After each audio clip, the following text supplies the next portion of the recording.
Hi guys, I've been working on a new arcade stick mod. It's more of a tweak than a mod because I've done it for a friend of mine, Shaun Holly.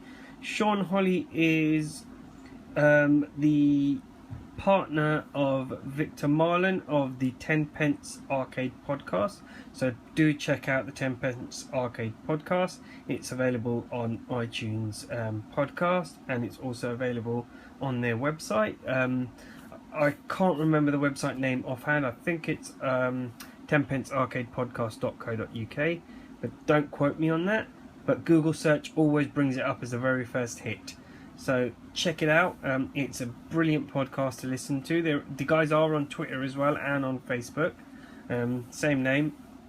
So do check them out. Brilliant guys, brilliant podcast. Really worth listening to. Really tranquil. But yeah, this one is for for Shaun Holly, and I'll show you what the bits and bobs I've done. First of all, what I did is I changed the buttons around. I had to do that. The buttons needed changing around because this had Xbox 360 in it, and Shaun wants it for MAME. The problem with that was those two buttons there, and obviously this one here. Now I'll explain. But the main problem was that this was button 1, that was button 2, that was button 3, that was button 4. Then it gets even more difficult. That was button 5, that was button 6.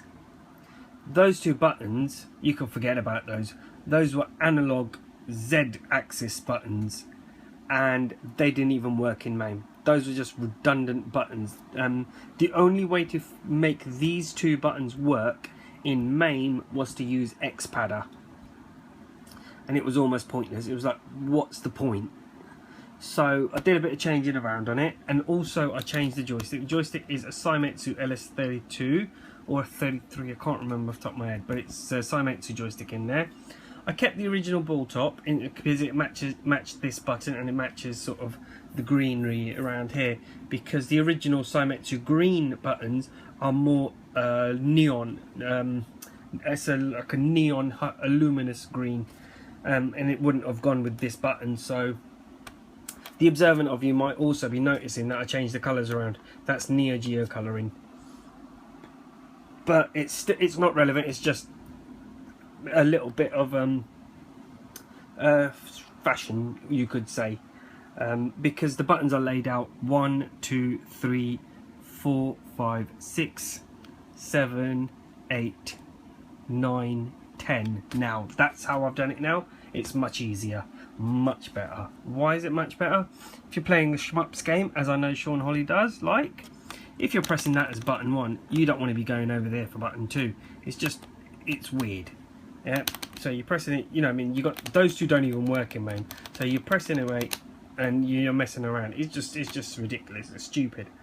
You can map it in MAME for that, but that was, you know, I mean, you'd have to map that as that would be button 1 would go to button 4, button 2 would go to button 1, button 3 would go to button 2, and so it would have made it just complicated.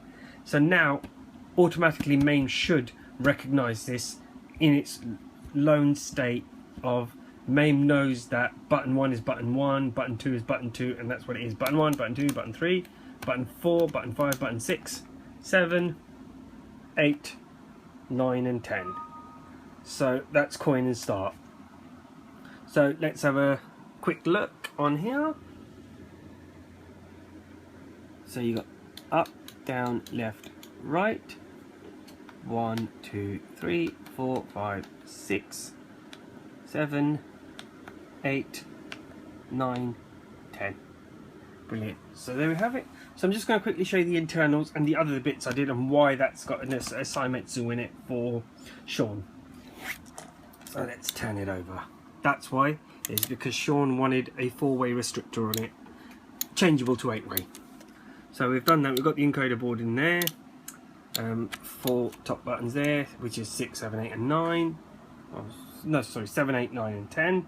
You got your 6, 1, 2, 3, 4, 5, 6. And you put now 1, 2, 3, 4 screws. Flip it over, and then the screws will go into those 4 blank holes, and you got 8-way. Now if you want to change around any button, say for example my layout you don't like it, Shaun, all you have to do is, you see these here, they pop out. See, they just pop out, and you can switch them around to whichever one, if you want to change them around to anything. Let's get that one back in. So that's it, that's all it is. You just switch those around and you can switch them around. So if you do want that one as button 1, you can do that. You just switch between them and change them around. And just use the Windows app, this one, just to map your buttons out how you want them. But that's it. And there's your restrictor. Turns it over. The shaft has been shortened. I put that through a lathe, so the shaft has been shortened so that it fits, so the top fits on. A couple of screws, I think there's about 4 screws on there. I did do a little special extra. This was a blank spot there, no relevant button there, so I thought, why not, let's style it out, and we've got it there. See if I can get a shadow on it. So there you go. So it lights up when you turn it on. So if I unplug it, there you go, and plug it back in, there you go. Okay, so that's that there. So this is it. So you got your joystick, so